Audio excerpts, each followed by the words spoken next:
Well, my friends, are you the kind of person, we asked this just before we started church, are you the kind of person who goes with the flow, or are you the kind of person who swims against the current?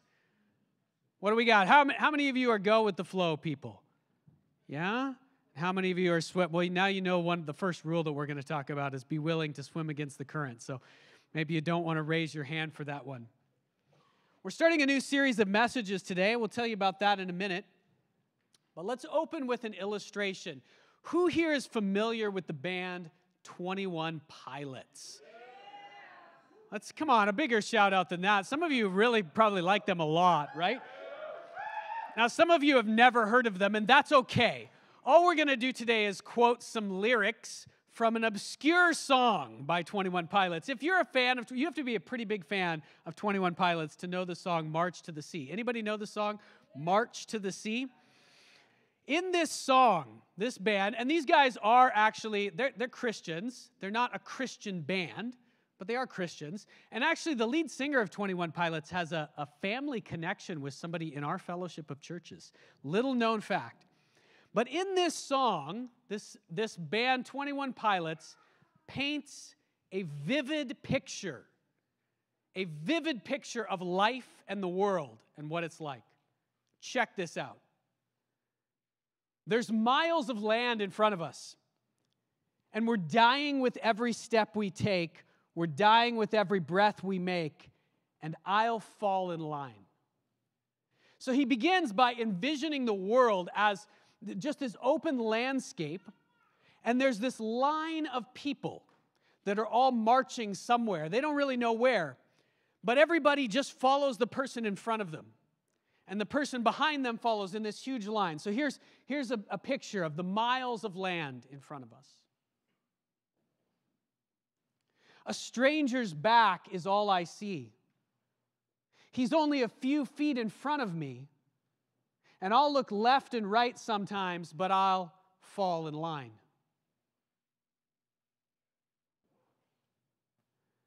So the image here, even though there's all this landscape in front of every person, most of the time all they're doing is watching the back of the person in front of them. In fact, they don't even know where the line is going or who's leading it. It's just a long line of people. And all they do is try to follow and fit in with just the person in front of them. No one looks up anymore because you might get a raindrop in your eye. And heaven forbid they see you cry as we all fall in line. So here's an image of kind of what's being described here, right? I don't know if this is actually an official 21 Pilots image. I found this online. It's fantastic. So here's the lineup of people, and here's him. Here's the guy. And you can see everybody in the lineup, they don't have faces. Their faces are blank. This is kind of a visualizing the fact that sometimes we don't really know each other. We're hidden to each other. And even the person writing the song and describing this image, he has a mask on. He's not really showing himself to the world. He's just going along with the flow. Life is this long line marching we don't know where.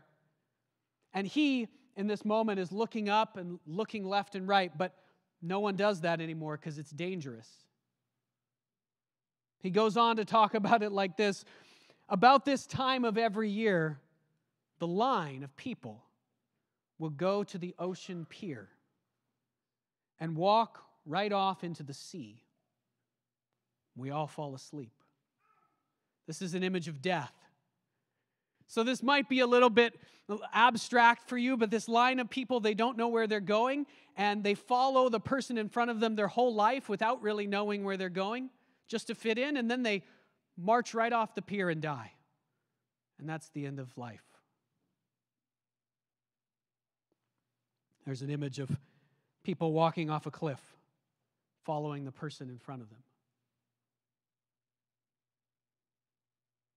Then, out of the corner of my eye, I see a spaceship in the sky. The spaceship in this song represents something coming in, breaking into the world from outside the world. It's a representation, it's an image of God, actually, not of aliens. I see a spaceship in the sky. and I hear a voice inside my head saying, follow me instead. God breaks into the scene, breaks into the line, and starts to call individuals out of it. We won't go through the whole song, but as it goes on, he tries to get out of the line and do something different. And as soon as he does, all the people in the line start chanting, this line's the only way. Get back in line, stay in line, do what you're supposed to do. So all of life is visualized here as just this march, just trying to fit in. But we don't really know where we're going. But there is another way. God breaks into the line and calls to us. Come out. Go a different way. I'm asking you to do something else. There is another way. I know where you're actually going. Wow, that's a powerful image. Okay, we are in this series right now. We're entering this series called 12 Rules for Life. Let's go back here. 12 Rules for Life, and this is our first Sunday. And this is going to be an exciting series of messages. We're doing this series together with our sister church, Renew Church in Toronto, in Ontario. And what we've done here, 12 Rules for Life, we decided, how many of you recognize this image or think that this image looks like something else that you've seen before? So there's a fairly famous book, and some of you will know it. It's appealed primarily to young adults, and it's a little bit older now. It's been out for maybe 5 to 10 years by a guy named Jordan Peterson. Anybody familiar with Jordan Peterson? And Jordan Peterson wrote a book called 12 Rules for Life, and it's actually a pretty good book. Some of his rules I would highly recommend. Who's read the book, 12 Rules for Life? Some of his rules I would recommend, some of them not so much, or maybe with a little bit of qualification. Some of his rules actually come from the Bible and come from Jesus' teaching. But this book struck a chord with many people. It became very famous, partly because it's written in the style of a blog post in some ways, right? 12 Rules for Life. What are the top 3 things you can do? You know, this is kind of what appeals these days. But also because many people, especially younger people in our society, have felt for a long time like our society has failed to teach us how to live. Our society can teach us to do all kinds of things if we already know what life is about, if we already know where we want to go. But our society has failed to teach us how to live as a whole. And so Jordan Peterson came in and he tried to fill this gap. But here's the thing. Jordan Peterson's rules are all right, but there is one person above all others who truly knows how to live. There's one person above all others who lived a perfect life, who knows what life is really about. And so we said, what if we did something in the style of Jordan Peterson's 12 Rules for Life, and yet we looked at Jesus. If Jesus had written 12 rules, and he didn't. Jesus didn't write rules. That's going to be one of the things we'll see as we go through this series. And there's a reason he didn't. In fact, Jesus took 12 people. But if you could take Jesus' teaching and turn them into 12 rules so we could remember them and think about them in a different way, what would that be like? What would those rules be? What is the basis on which we could found our lives from Jesus' teaching? So we're going to go through Jesus' formula for a truly commendable existence over the next 12 weeks starting today, all the way through the fall. We're going to be looking at the Sermon on the Mount, which is a part of the book of Matthew in the Bible, chapters 5 to 7. We're also going to be looking a little bit at a different sermon he taught, the Sermon on the Plain, in Luke chapter 6 and chapter 7. And we're going to be drawing out of that 12 rules, 12 principles that Jesus taught about how to live. Jesus' words change the world. His words are beyond anyone else. Now, as we started to... Our society has failed to teach us the basics of how to live well. One man above all knows the secret. But as we've started to advertise this series, it's actually got a lot of traction on the internet compared to some of the other things that we've done.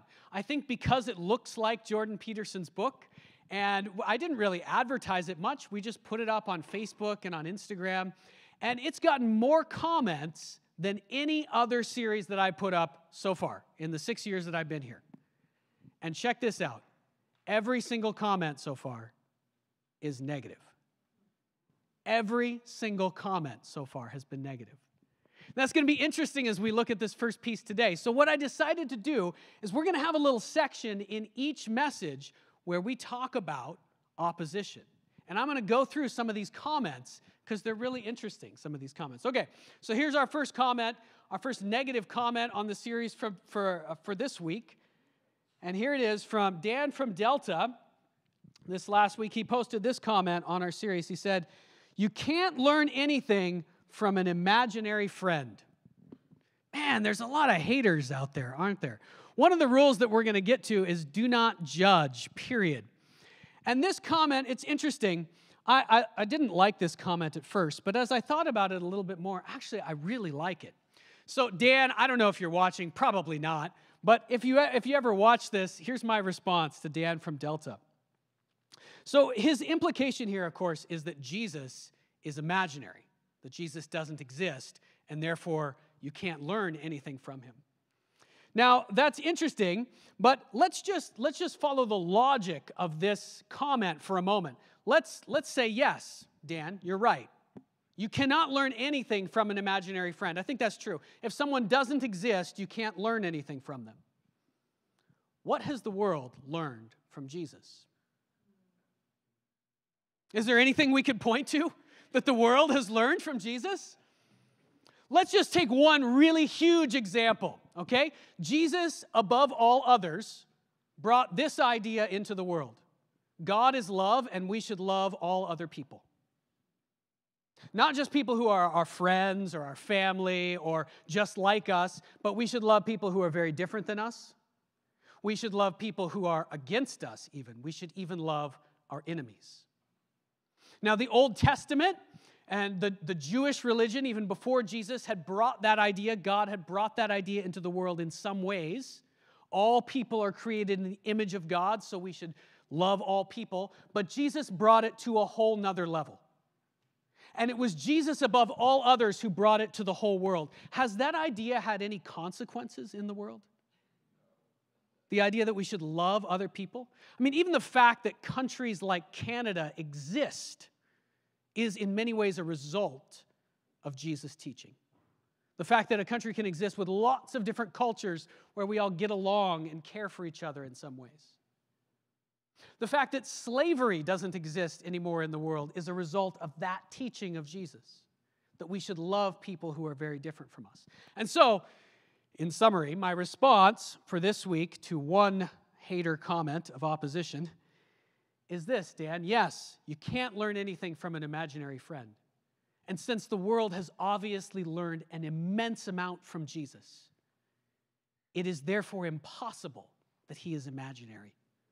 Jesus is very much a real person, and he's with us right now. If you agree with that, say amen. Amen. All right.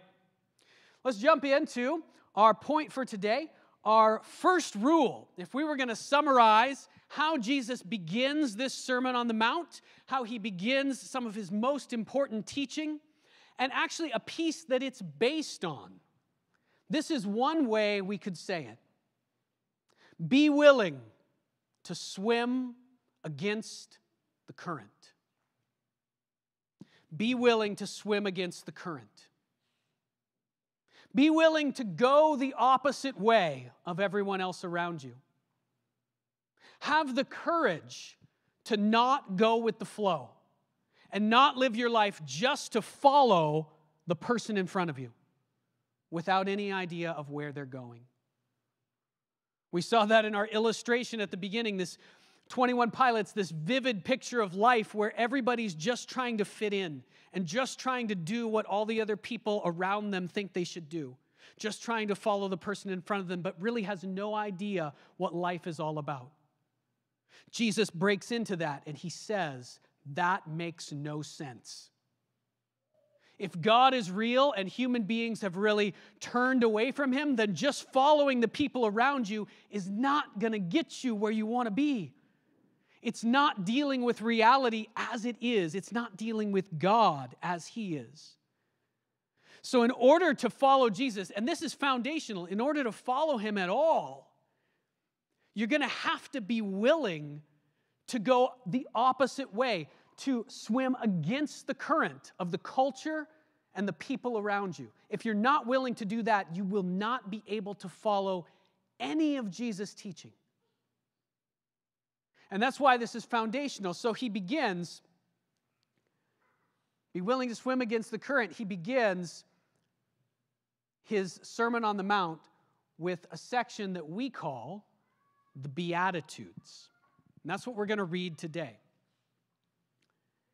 He has this, Jesus in Matthew chapter 5, all these people have begun to follow Jesus. They've left their towns and they've come out to listen to him.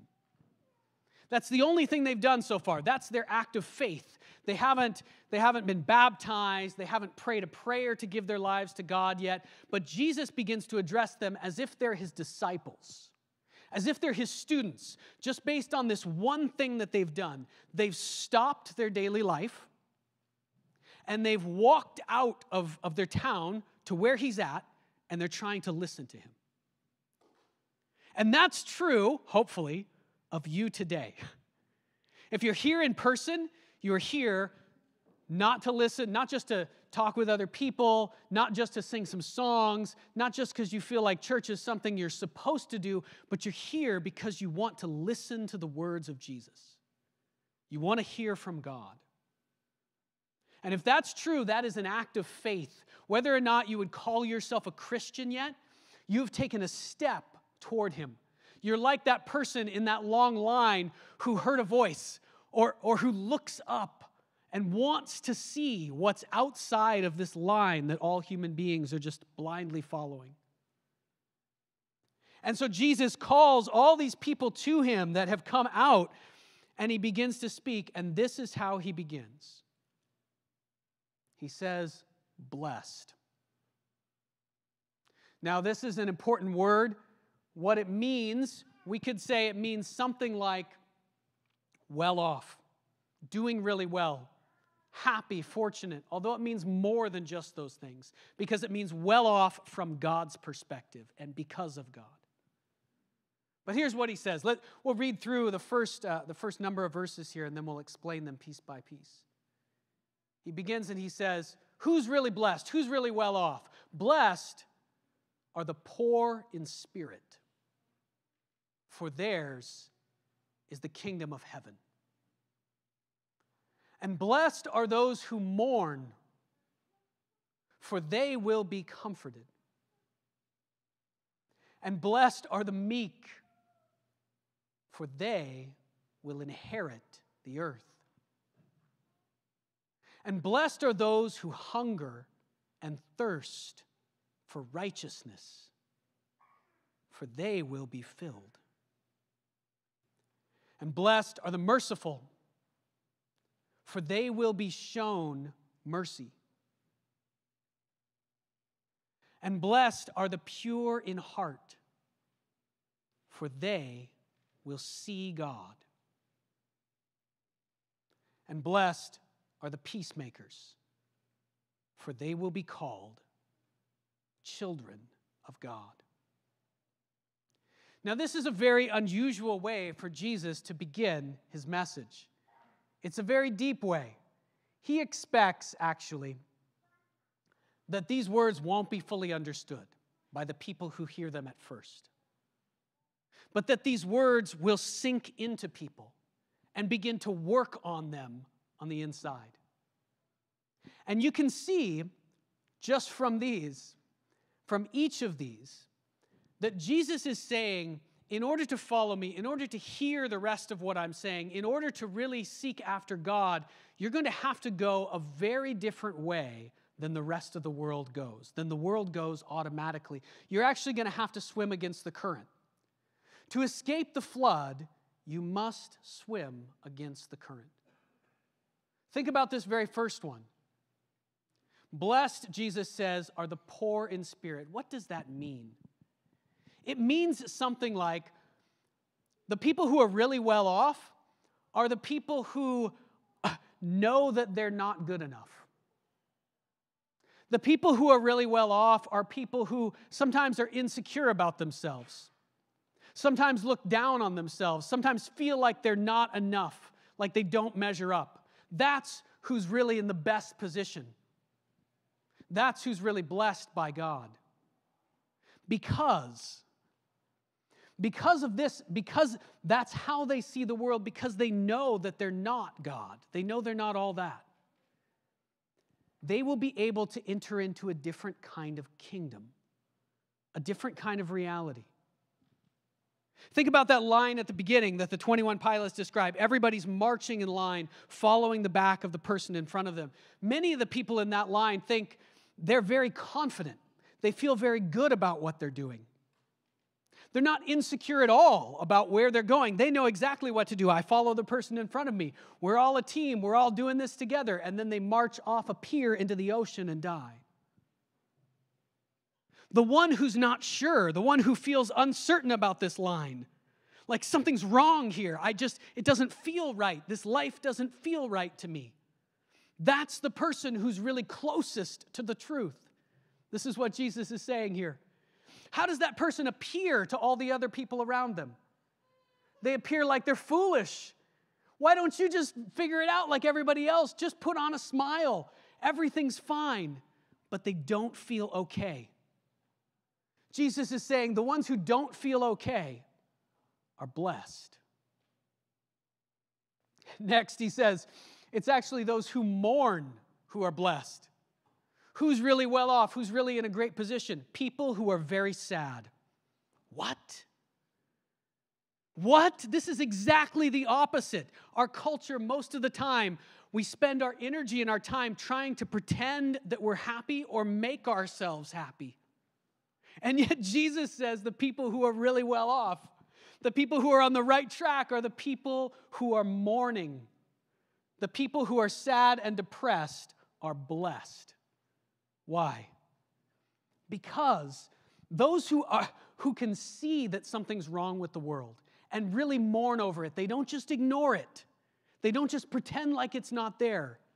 They can eventually be found and comforted by whom? By God himself.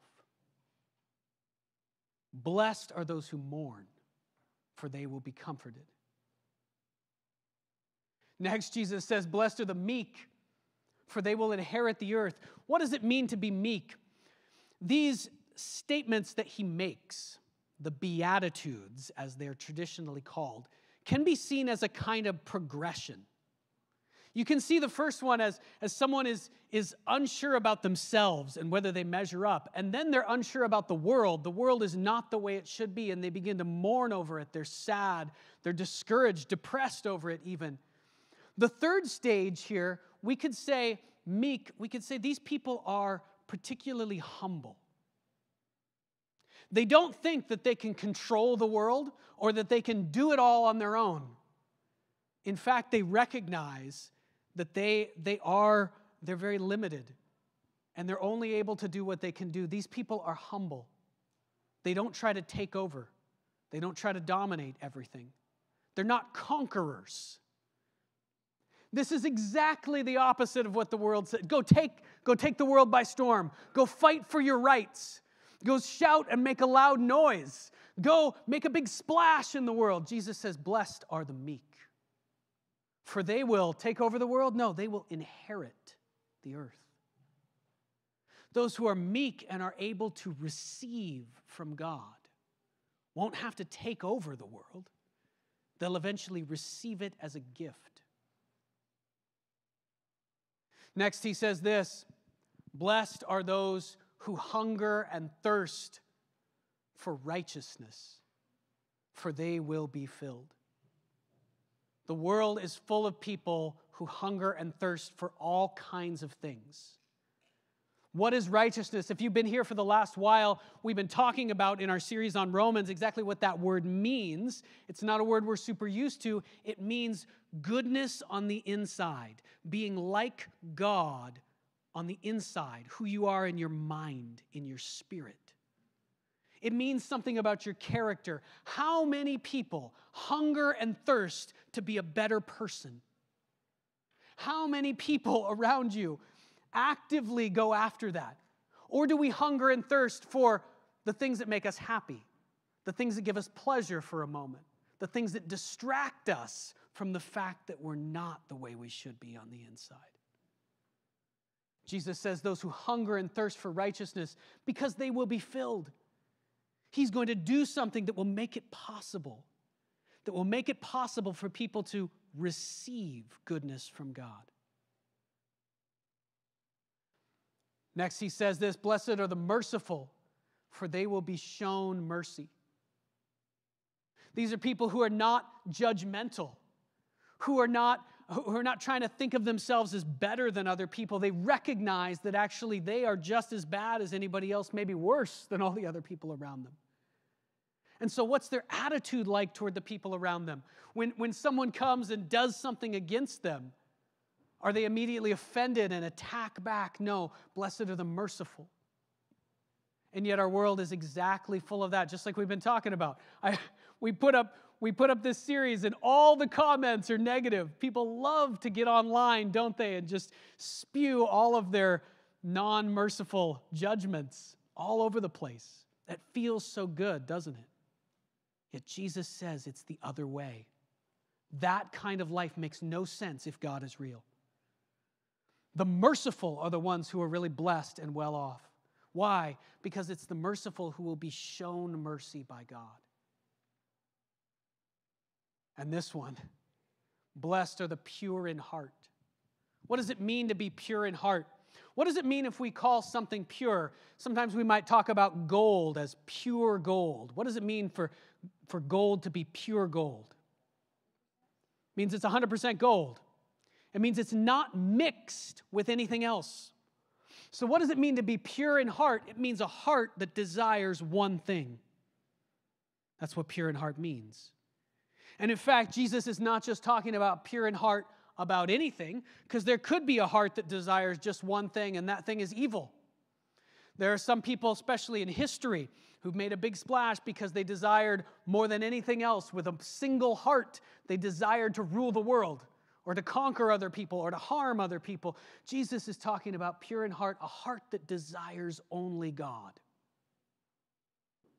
It's when the heart desires only God, he says, that you will see God. Those who are pure in heart will see him. I told you this is a progression. As you can move, actually, as you follow Jesus, you can move from one of these into the next. Here's the next one. In verse 9, blessed, he says, are the peacemakers, for they will be called children of God. How many people do you know who are exactly the opposite of this? In the situations that they go into, not only are they not making peace, but they're making drama everywhere they go. It almost seems to be their intention. And in fact, there are many elements in our culture, our society, that say, do this. Go fight for your rights, make a big noise, bring your anger against things that are unjust. Jesus says, blessed are the peacemakers, for they will be called children of God. So we've said the first rule that Jesus brings to us is this, is that we must be willing to swim against the current. This is a principle in life. If we're going to want to follow God, if we want to actually do that, it's not going to be by just going with the flow of the world around us. The world really is, not just according to 21 Pilots, but according to Jesus, the world very much is like a line of people, all just following the one in front of them, not knowing who they're really following, and not knowing where we're going. And the world really is, according to Jesus, headed off the edge of a cliff, headed off a pier into the ocean, headed for destruction.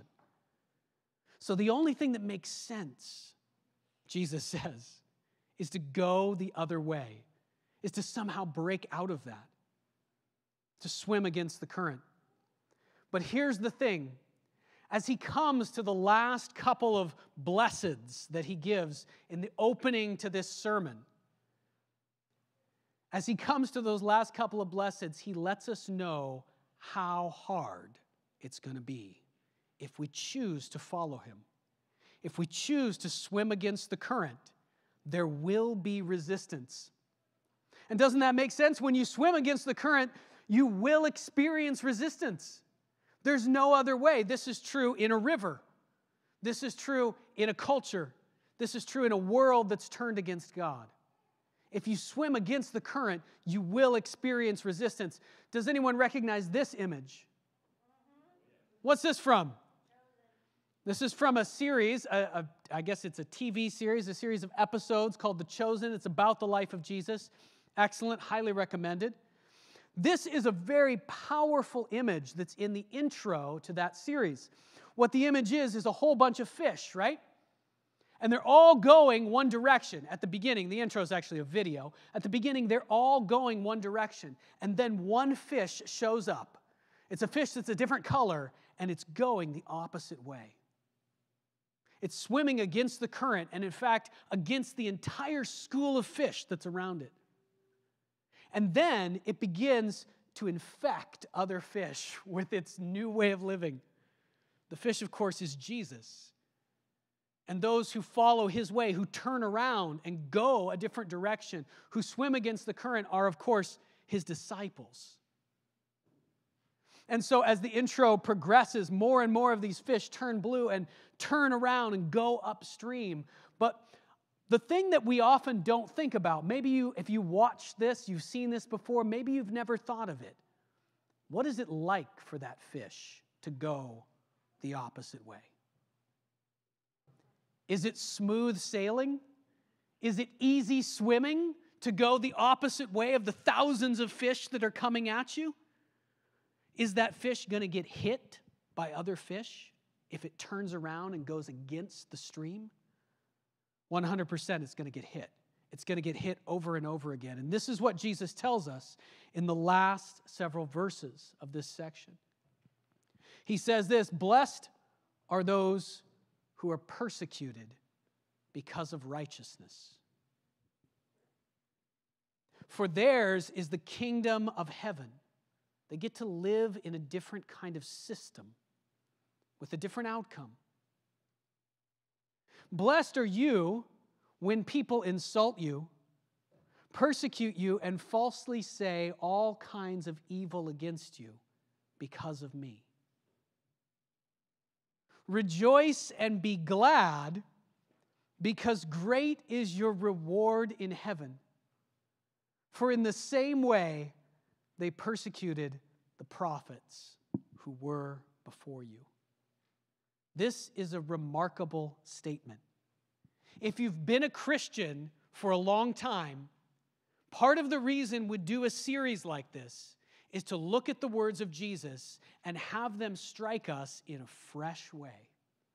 Sometimes we've heard them so many times that we don't hear them anymore. What in the world is he saying here? Blessed are you. You are really in the best position. You're really well off. He already said some crazy things. You're really well off when you're depressed and when you feel insecure about yourself and you're not sure about the world and you're really sad about how things are and you feel humble and you're not taking charge of everything. That's when you're really in the best position.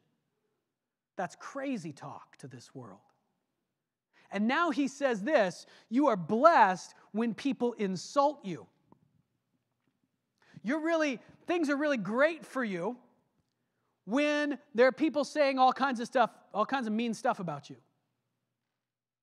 And when people are trying to kick you out of groups that they're in. They're trying to exclude you. They think you're an idiot. They think you're stupid. That's when you're really well off. Things are going awesome for you when that happens, Jesus says. This is what he's saying. We got to put this in new words. Come on. When people talk behind your back and they say a bunch of lies about you, that's when everything's going great. That's when things are the best for you. In fact, when that happens, here's what he says. You need to throw a party and be really, really happy. This is what he's saying. Some of you are laughing. This is what Jesus is saying. You need to intentionally in that moment, because what is our natural inclination going to be when people are doing these things? When people are insulting me and when they're trying to kick me out of all their stuff and they're saying I'm an idiot and I'm a fool and I don't know what I'm doing And when they make up a bunch of lies about me and talk behind my back, what's my natural reaction going to be?